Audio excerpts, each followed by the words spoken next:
So one thing I wanted to talk about today is about the difference of match and fit. I think one thing that, especially for students of color, we don't realize that those are two different terms. You think you need to go to the school that is your fit, right? Like you'll be like, okay, like this school has a median of this ACT, this SAT, this GPA, and like that's where I should go. And that's like completely false. Yes, those things are going to be taken into consideration, but you have much more agency to choose the school that you deserve to go to.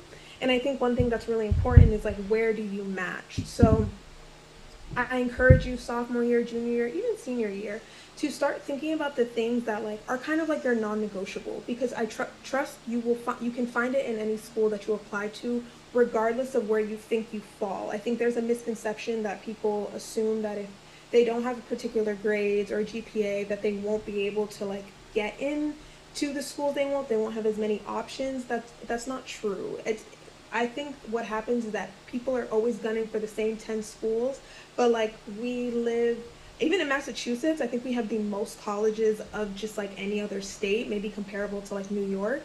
So you have a lot more options that have a lot more range and where you can get in. So things to consider for match is like, one thing, do you want to go to a more liberal arts school versus a different traditional educational experience? I think the differences with that is, are you coming in knowing what your specialty is?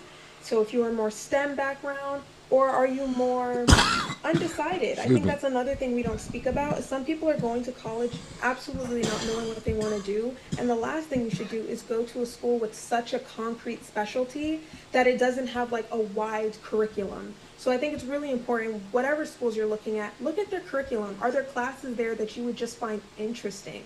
And finding classes that are interesting will then inform what you want to do. But if you go to a school that's like very technical in some way, or it's just like, the best school for neuro, and you might know already you don't want to do neuro,